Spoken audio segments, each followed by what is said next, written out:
we're going into the draft. Let's go, let's go. The match point for the White Tigers here. Who will have the blue side, it seems like. And Todak, they will have the red. EVOS, wow, still with the same approach here with that Kadira, Ben. Saying that, yeah, we do not want to use that Kadira approach, even though Dreams and Hijume can definitely pull it off. I mean, like, we did say that Dreams can use Kaja, but it was banned as well, so it's kind of like, yeah. At this point, let's not use the heroes that we can use. I mean, like, to be fair, maybe it's like one of those, because I think people who play ranked, they have this as well, where this is my absolute favorite hero. I've played like 300 games, 400 games, and then all of a sudden you have like 1-2 days where you just having a lose streak, and then you use a hero you had no idea how to use, and then all of a sudden you go insane. Yeah.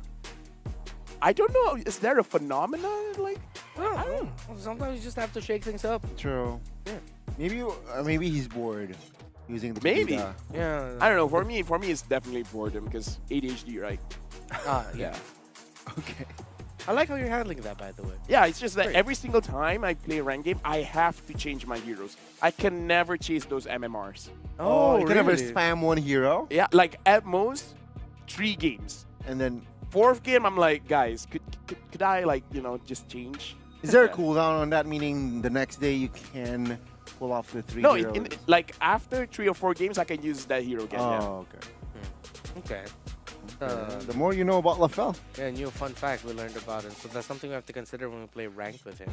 Yeah. Now, Todak, you're going to ban out the Kaja, Valentina, Fredrin. Valentina, I think it's fair. Yeah. The Fanny. Seems like a lot of teams just continuously ban out the Fannies. Because we're not completely sure. I mean, this is the first time we've seen Nea. But then teams that are up against EVOS Legends, even though we haven't seen Taz play the Fanny in SPS, they still ban it away. Yeah. Just to be sure. Yeah, I guess. Well, last time Todak banned out the Eve, knowing that the Valentina is open, will they switch things up though? Well, with them banning out the Fanny, that might be a sign that they're looking into a Farsa or an Eve in their mid lane. I'm guessing an Eve. They will probably open up the Valentina here. Because EVOS will be thinking about first picking it. So you're just going to be maximizing the options of the really top tier picks. They might take out the Joy. Oh no, they take out the Ling. So this might be a Valentina first pick. Then it's Eve Kaja for Todak. If EVOS aren't going to pick up the Kaja, they're going to pick up the Eve. Then Valentina Kaja will be going to Todak. But Eve is happy to go up against Valentina Kaja. It's a weird relationship between those 3 heroes. But then Fred and Arlott are still open, even the Joy. I mean, right now, it looks like that they've banned out a lot of ways that can dive in the back line. Yeah. Now, the only question is, are they going to do Protect the King composition again? Because I think that's the main thing that we have to think about.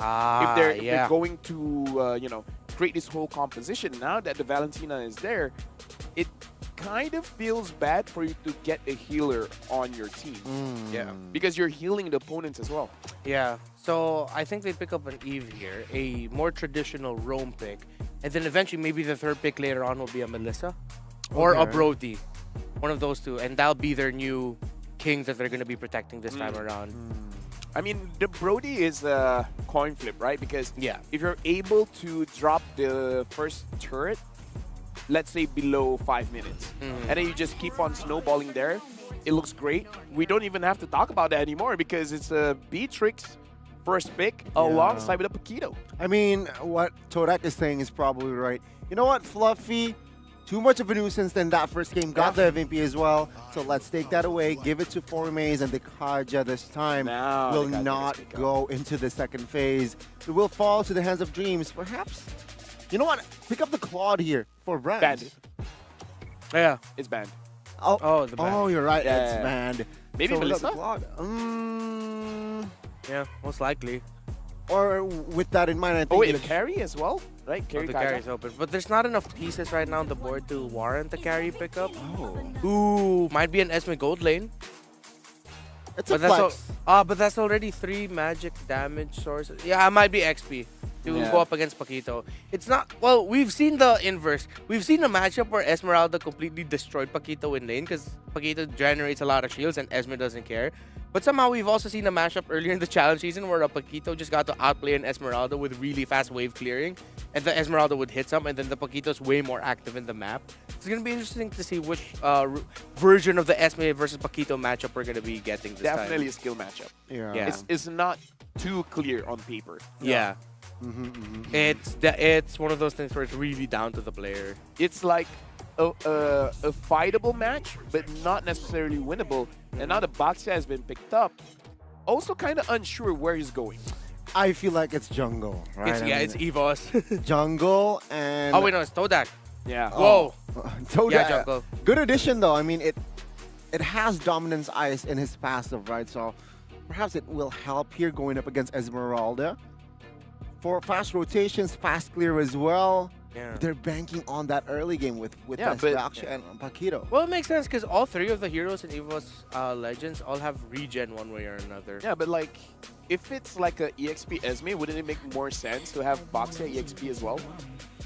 But we don't see that. Barely see that for a reason.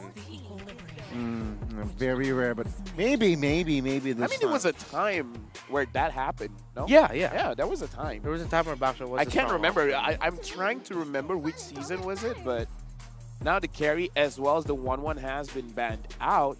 Yeah, honestly, the carry is a very good ban. Make sure that the Boxia can stay alive for a very long time. Eve as well as Farsa has been banned out. What other good? I'm thinking of the Lunox, but is the Lunox good here? Not digging it right now. They might even pick up You know a what? Novaria. You know what? Oh yeah, Novaria, or just go crazy and pick up a Chang'e. Huh. Yeah, like if you're gonna stall, just clear the waves and then let Beatrix hyper carry. You know? Yeah, and you'll get your good amount of poke. Yeah. Unless they really want to be super annoying with this comp, they can plop in a Valir in the mid. Oh yeah. Yeah, or a Lilia. Whoa. Honestly, the Esme might not like the Valir. Yeah, the Esme will hate the Valir. And the Kaja, I think, right? With The Yeah, Kaja. and the Kaja. alt- And the Valentina. The alt purifies, right? Oh, but it's still in the no Varia. barrier. Okay. Why they have to pick the boring one? Yeah. We were hoping for something Spicy. Yeah, we or were. fiery. Yeah, we all agreed on the Navaria, but it's like, no, but wait, there's someone else. Okay, with the Navaria pick, I think what they're saying, they want to add range in their comp here. Yeah, slowest vision. Like, yeah. EVOS Legends, will they respond? You know what? I'm holding out hope. Another Martis question mark or the Panda? They can bring the Panda here. Okay. Oh yeah, Brody. As expected that that was gonna be. Oh! There you go. Finally, Going up someone fix it up. Going up against Baksha and Paquito though. I don't know how they will pull it off. Yeah. No, I think it's also partly. You know what? If I'm Todak, put the Novaria in the roam, pick up the Valir still, or just pick up a Valir. You know what? It's gonna be a crazy interaction. Novaria alt trembles. Yeah, Dark Knight Dark Knight Falls. Falls. Oh, it's gonna be a cool for still. You okay, Okay, LaFell? Something okay. about the Hellcurt pickup really Stunned you. got you miffed. Here's the thing. I just don't know how to feel about this. Leo and Gideon, how do you guys feel?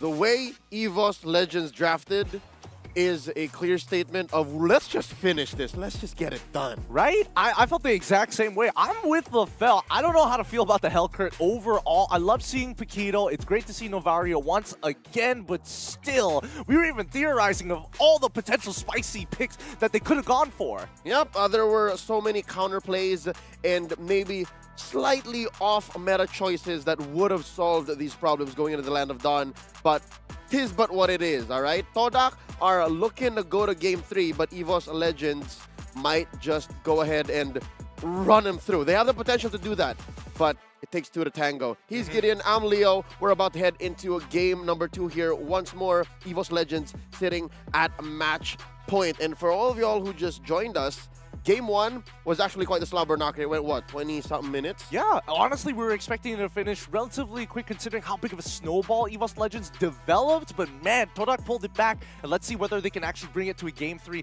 in this second match. But moreover, like, at least with Todak's lineup, and especially with the draft that they put themselves, it's good to see that they at least have some set tanks so they don't always have to be playing passive. They can go on the aggressive if necessary. Yep, as well, they have great rotational speed. I'm talking about this Baksha who's starting in the orange with Dreams on his tail at minute 0, while Nea can just farm ever so peacefully. And this is good. In recent times, I've actually tried to learn the Hellcurt in the jungle, and it's very, very different from even your traditional assassin junglers. Yeah, and he's a simple hero technically. Auto, deadly stingers every single time. That's the natural form of your combination, but it's about the timings, right? Ooh, Navaria able to steal that away? Yes, yes. Steals it away, and Ashi setting things up, whips it on towards Dreams' side. That could have been a kill, and Malik just stuck onto Dreams, or at least forced out a flicker.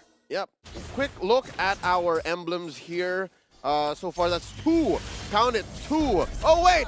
Oh! An early kill. Formaze didn't even spend his flicker, but wait. Can they get a clap back up top? Ayumi is going to try, but doesn't find it just yet. Bottom, I mean, when the Dark Knight falls, there's nothing much you can do, right? I don't even think Formaze was ready for it. He probably got silenced and just got sent to oblivion. That's right. And there is an Esmeralda there. But yeah, no, there was no stun involved, so I guess it was just way too much damage output this early on. Speaking of which, emblems, right? 2 support emblems on EVOS Legends here. One on Esmeralda, one on Fluffy, and then the other on Dreams Kaja. So there's a lot of sustain. Even if this is a very all-in, pick one off, go from there type of lineup, best believe they have a follow-through. They have a end game after that, but oh, pretty good. Martizi's been on fire so far. Yep, he's got to just keep landing these shots. That's what Navaria is all about. Mid lane by the roamers is going to be more than enough to hit level 4. Fluffy has no mana and will not be able to participate in this upcoming fight. Both sides just back away. There's no need to, and especially if you're Hellcurt in this position, you just gotta farm. Malik, he sees this, and he's gonna stop him in his tracks. He doesn't mind the silence, because as long as he's landing his shots, it should be more than enough. Novaria looks good, but Ashi, he was able to lock him down, but gets pulled away by Dreams. No follow-up in time as they are now invading the jungle. Brand's joining in on the fight, and Beatrix just wanting to go, but decides to back away. Formaze even rotating for this, flickering into the middle of this fight, but now this should be done. No more. Yep. A good amount of ults and resources.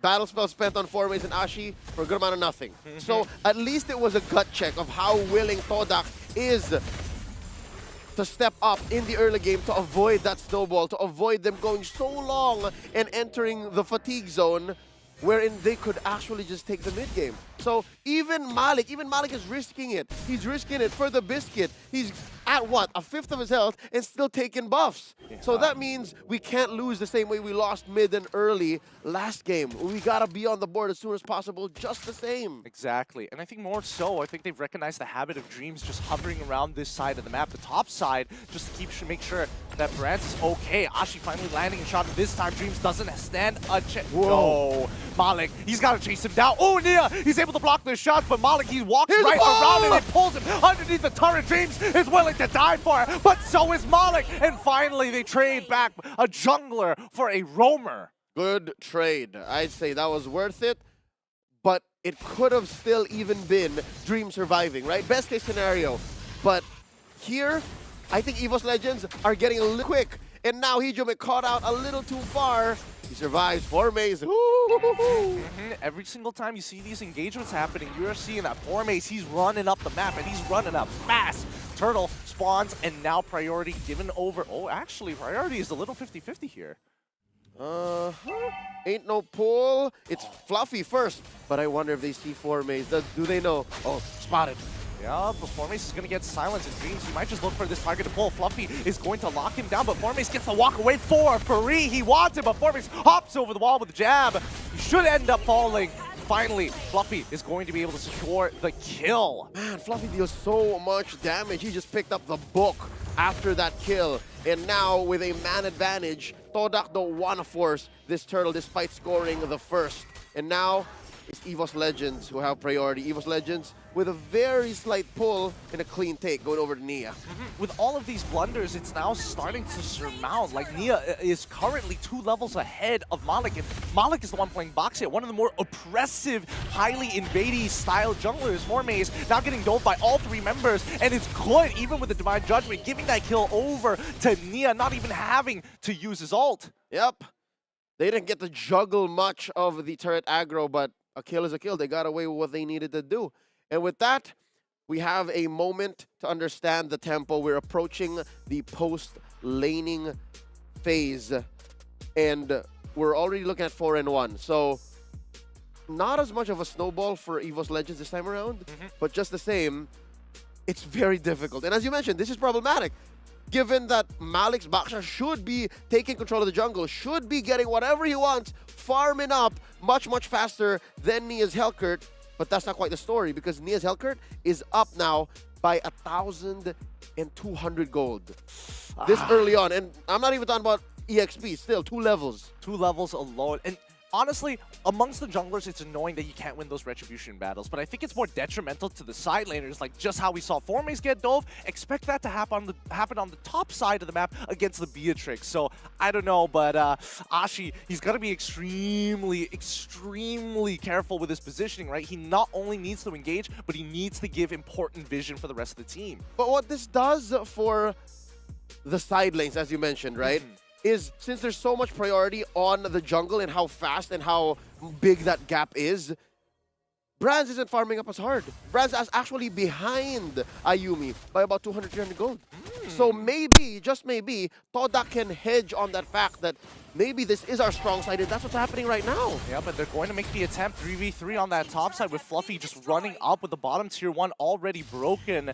They're trying to unlock Brands, but Todak, they just are holding them in the lane. They cannot let Brands, more importantly, start chunking out turrets. Oh, Formaze losing in a getting solo kill by Nia underneath his turret with even the Dark Knight Falls as well. Malik going to take the opportunity to actually go for the steal on that purple buff. He's getting chunked down, and even Ayumi getting solo killed by Brands, and now Novaria is getting involved in the battle. 1v1 up top now. It's a 2v3. Make that a 3v3. Ashi's still alive. But he's trying his best. Ashi, he falls down to Brands. The kill given over perfectly. Dreams and Malik. He wants Dreams so bad. He'll take anybody, but doesn't find a single kill. And with that, Todak may have picked the wrong fight and found themselves reeling. Found themselves sleeping with the fishes in mid. The bodies have fallen. And bottom lane, there were 2 1v1 kills, Gideon. 2 1v1 kills that led to this current situation. And I could have sworn, I heard it like, man, how'd that happen? Why are we taking this fight right now? Just do it, man. We're here. It's too late. It's too late. We got to just commit to this. I don't know. It feels really, really bad. Like Nia currently, right? He's just winning because of his level lead. He only has a Demon Hunter sword. He just recently got his Malefic Roar as well. So I'm surprised that Formaze ended up dying. Like, I get it, you know? Knock up strike. Oh, guess what? You get silenced. Yeah. Not just, he had a casual Fury Hammer. And because of that, Formaze was forced to buy a jerkin and then just now built his pair of pants. So there was just way too much damage that was out of control. But wait, Malik steals 1 turtle and they're now fighting again! They want to get into the middle of this. Formaze is trying to peel Fluffy off of Malik at this point in time for Ashi to get up, but he ends up dying to the Torn Apart Memories as Ayumi gets gunned down by Nia in the middle of the darkness as Todak falls back. They were blinded, man. They were blinded not just by the Dark Knight Falls, but the false sense of security that a turtle shield and extra damage could give. But at that point, Todak couldn't have taken this fight. They shouldn't continue fighting. Really Even a single buff is dangerous. I mean, with mid-tier 1 falling, with no tier 1s in the matter of fact, but mid-tier 1 falling, this gives pure, unlimited access to the jungle, right? These small camps, these big camps, and more importantly, these buffs. There's just nothing that Todak can really do. This is where starvation starts to set in. Yep, and you can see that that's exactly what EVOS Legends is doing. They're freezing the waves. They're denying all the resources to all of the key heroes on Todak. Yeah, you can say Martizi hasn't died yet. That's the only member who really hasn't died yet. Formaze died 4 times, folks. And because of that, you see the 3,000 and 1,000 gold lead on both the X-Nator and the jungler. And now they want to give him more. There's a pull! Oh, he has fine judgment. Oh, wait, Malik still alive. Manages to survive with the help of his retribution to get a bit of movement speed to get himself out of there. Oh, that's just luck. All right. Look at the positioning on Formaze here. You got to give this young man some credit, right? He's like, all right, guys, I want to hold it down. Martys, you got to farm. Ayumi, you get whatever waves are coming. See, they're together, right? It's just, okay, you just get the gold, man. Just get the gold. Just get anything you can, man. At a certain point, I don't know, Formaze, he's devaluing in his death, so he's more incentivized to actually just throw bodies at the wall and just to see what sticks. That's right. The way he's building his Paquito as well. It's very specific to what he wants. After he builds one more core item, then he can build more defense. He has a Legion sword now, folks. So he can go many different directions with that. Oh, wait. EVOS Icon. Fluffy with the jump. Yep, he gets on top of Ayumi in the meantime, but that's already Ashi done for. Ayumi can't seem to get off away from Fluffy's side, and now Malik might fall into the same exact trap. Fluffy, he's going to tank the turret. Whoa! One more auto is all he needs, but Malik refuses to give it to him. They hand it over to Brands. The man takes it, no problem, as they walk back, and now will secure this Lord. 3 for none, plus free objectives all around. There was a cheeky wave set up in mid and bottom, but wait. Fluffy walks in. No, Formaze, he missed both of his knock-up strikes, and now he flickers out of there. He's going to die instantly. It's all falling apart. You can see the intent. He really meant well. He wanted to surprise and get a pick off a shutdown. Oh, even 3 marks. Even, what, the third one? Martizi's like, I got to get up on the board too, boys. I need to be part of this. Where was that even? It's so brutal. This match, it's not easy to watch. It's EVOS Legends now playing to their style tactically, just cutting them at the ankles, at the tendons, making it difficult to move. It was on top. It was Nia who killed Martizi. Dear Lord, the brutality that EVOS Legends have let through. They are now truly predators. And have you ever seen a white tiger swim upstream and kill a swordfish? This is what it looks like. I can't imagine that. My mind is breaking slowly. Is now the Lord with Lord empowered minions as well coming in. Let's see how Todak is actually going to pull this off. Ashi's going to make the attempt. He flickers forward for it, but hits absolutely nothing. Dreams in the middle of it, goes for the Divine Judgment on towards the Ashi's side. And here comes Nia, waiting for the time. He goes on it, gets one, gets a legendary at the same time. A double kill for Brands. 3 for none, and now EVOS Legends going to go for the finish. Mid lane inhibitor goes, and there's a wave from mid and bottom marching on up. And this allows for us to digest exactly how it all went wrong, how it's all crumbling before Todak's eyes. Digest. I feel like this is, I'm feeling more constipated than anything. It's just the mechanical mistakes on top of the added fact that it's just really difficult. The early game costed them so much, and I feel like in this position, there's only a couple of reasons. One, probably they haven't played against Hellcurt in a while. Yeah, more than just the mechanics, I say macro and decision-making wise, there were so many spots that Todak shouldn't have been in, or fights they shouldn't have taken, and that's what hurts more. Because, all right, it's one thing to tell your brain to send electrons back and forth your fingers to move, right? But you should, there's a process of reading the map and understanding the situation first. They're down 11,000. It's more than 11,000 now. Hey, man. I was counting earlier. It was like at 15-1, they were down 11-12. Why were they still looking for fights? And then that's what makes it all the more painful. Now Formaze is down. It's just no more. No more. Put him out. They're already dead. Just put him out already. That's going to be game win. GG, well played for EVOS Legends over Todak. GG, well played. Not against EVOS Legends. This Todak was just caught out. Game 1 was rather long, very difficult, but here we see they made up for the lost time. They absolutely did made up for the lost time, and more importantly, at least for EVOS Legends, it keeps them at least their hopes high, spirits high for maybe getting another game here today, and might even try to qualify. Yep, this allows for EVOS Legends, despite fielding a new jungler to find a new second wind. This is amazing. I couldn't have known the difference. Well, the best aspects of Taz weren't found in Nea because of how dominant they were. LaFell, Connie, Reptar, it's your turn. Well, I mean, you guys can take this one because I'm struggling to find any nice things to say. 19-1. 11 minutes of game time. Todak, what you said, very fast game time average and 10,000 gold plus. Yeah. Back to their default. Yeah, it's back to the default Todak we've seen here, but I want to talk more about EVOS Legends. They knew the strength of their lineup. They played it really well. They got everything they wanted out of that draft. There were a lot of questions onto this Hellcurt pick, of course, going up against the Paquito Baksha, but then at the end of the day, Nea just knew his timings really well. He looked very comfortable in this hero. There were some times where he missed a few DPS, Deadly Poison Stingers, but he got the job done. 803, even a few kills under tower, solo kills under tower by this young man. It was a great